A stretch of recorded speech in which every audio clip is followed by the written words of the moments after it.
So the people who care the most are usually the hardest on themselves after a mistake. And that's not a coincidence. When your identity is wrapped up in being capable, in being reliable, and on top of things, a mistake doesn't just feel like a mistake. It feels like evidence. Evidence that you're not as together as you thought. Evidence that you're slipping. Evidence that maybe you don't belong where you've worked so hard to get. Welcome to What If It All Goes Right, the show for high achievers who are ready to stop fearing the worst and start stepping into their power. I'm your host, Angela Gargano, 6-time American Ninja Warrior, keynote speaker, peak performance coach, and former biochemist. Every episode, I'm going to give you the mindset shifts and practical tools to shake off the doubt, reignite your energy, and remember just how powerful you really are. Because it's time to stop fearing the worst and start asking, what if it all goes right? What if it's already going right? Hey everyone, and welcome back to What If It All Goes Right. I'm your host, Angela Gargano. This is my doggy Pepper. And today I want to ask you something, and I want you to be super honest with yourself. When you make a mistake, it doesn't have to be a big one. How long does it take you to actually move on? And not just like on the outside, right? Where you're acting like everything is fine. I mean on the inside. How long are you replaying it? Picking it apart? Maybe you said something in a meeting and the words came out wrong, or you dropped the ball on something small at work, or you handled a conversation in a way that didn't feel like your best self. And now it's living rent-free in your head. And for a lot of high-achieving women and high achievers in general, the answer is typically way longer than the mistake actually deserves. And that's especially true when you're already running on empty. Because when your capacity is low, even a small misstep can feel enormous. And that's what we're talking about today. Not the mistake itself, but what happens after. Because if you're someone who holds yourself to this high standard, there's a very good chance the way you treat yourself after something goes wrong is costing you far more than the thing that went wrong ever did. But before we dive in, if you haven't already, follow What If It All Goes Right on Apple Podcasts or Spotify. And if you've been finding this valuable and these episodes and these conversations valuable, leave a quick rating or review, please, please, please. It genuinely helps more high achievers find this show. All right, let's dive in. So the people who care the most are usually the hardest on themselves after a mistake. And that's not a coincidence. When your identity is wrapped up in being capable, in being reliable, and on top of things, a mistake doesn't just feel like a mistake. It feels like evidence. Evidence that you're not as together as you thought. Evidence that you're slipping. Evidence that maybe you don't belong where you've worked so hard to get. So instead of treating a mistake like a single event, your brain turns it into a verdict, right? And then comes the spiral. You replay it. You analyze it from every angle. And you tell yourself, you should have known better. You go over it over and over and over again. And most people assume this is just taking accountability for their action and their mistake, right? But that's being hard. That being hard on yourself keeps you from making the same mistake twice. But self-criticism and accountability are not the same thing.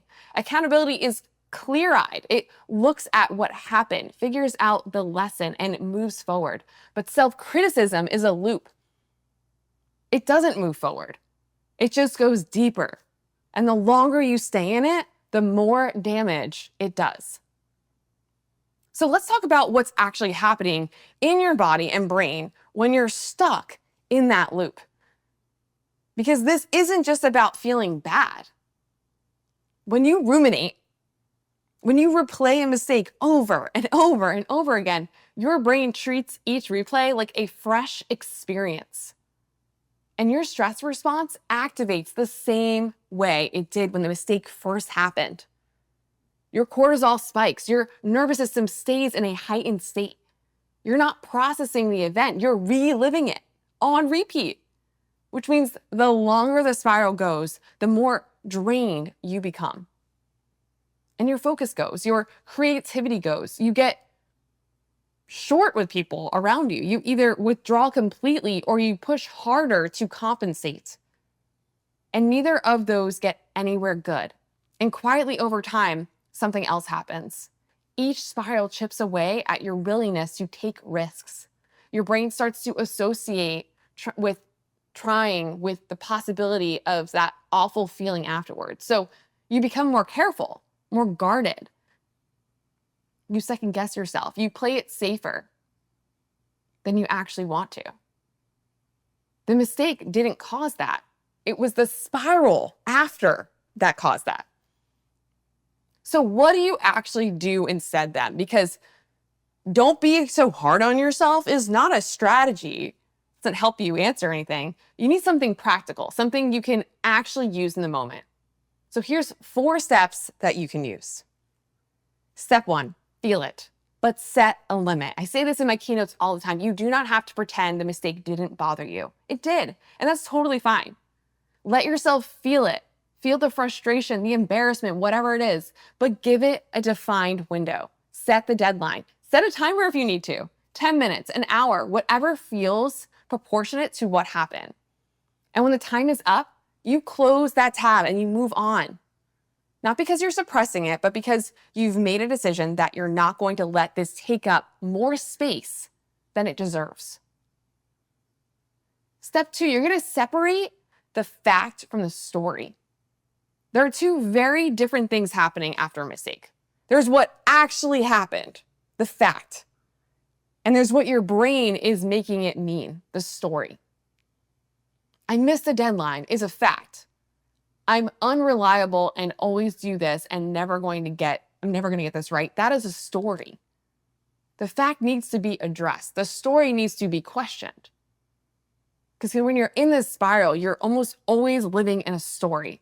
So pause and just ask yourself, what actually happened? Just the facts. Strip out the whole interpretation piece of it. And once you can see the 2 things separately, it has a lot more power over both of them. You have a lot more power over them. Step 3, extract the lesson. Just one. Not a full rundown, not a list of everything you need to do differently. Just one sentence. What did this teach me?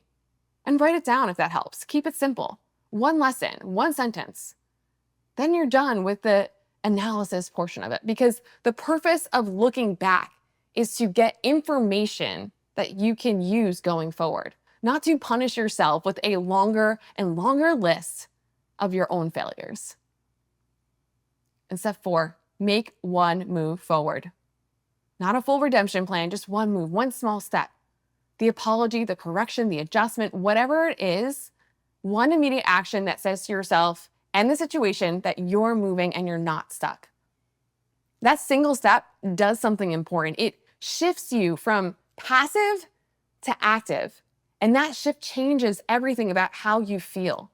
You stop being someone things happen to, and you start being someone who responds. And I want you to try this exercise. Think about someone you love, a close friend, a sister, someone you genuinely root for, and imagine she came to you after making the same mistake that you're currently beating yourself up over and over again with. And what would you say to her? Would you say what you've been saying to yourself? Would you tell her she should have known better? That this proves something about who she is, that she needs to keep picking it apart until she's exhausted? Or you sit with her, help her see what she can learn from it, and remind her of what she is already capable of, and help her figure out her next step. That gap between how you treat her and how you're treating yourself, that's where so much energy gets lost. And I'm not telling you to go easy on yourself or to let yourself off the hook. I'm telling you that the way you talk to yourself after a mistake directly affects what you do next. And harshness shuts you down, while clarity, it moves you forward. Your goal is not to feel worse, it's to get better. And those require very different approaches. So let's bring this home.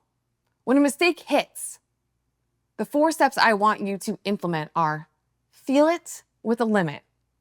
Or I like to say in my keynotes, feel it fully, set the deadline. Separate the fact from the story. Extract one lesson from it and make one move forward. Getting better at handling mistakes is its own kind of growth. It's a skill. And like every skill, it gets easier the more you practice it. And nobody gets a life without mistakes, right? The only variable is how long you let them follow you. The goal is to become someone who can mess up and keep going. Someone who can take the lesson without taking the punishment. Someone who is hard enough on themselves to grow, but kind enough to keep trying. Because every time you move through a mistake, instead of saying stuck in it, you're building something real. You're building the kind of self-trust that makes you willing to try again, to take the risk again, to put yourself out there again. And that's what creates results. Now, before you go, if this episode landed for you, please share it with someone who needed to hear it. And make sure to follow podcasts on Apple Podcasts or Spotify so you never miss an episode. And I'll see you for the next episode. And remember, the woman who can mess up, learn from it, and keep going, she's the most powerful person in the room. And don't forget, what if it all goes right? What if it's already going right?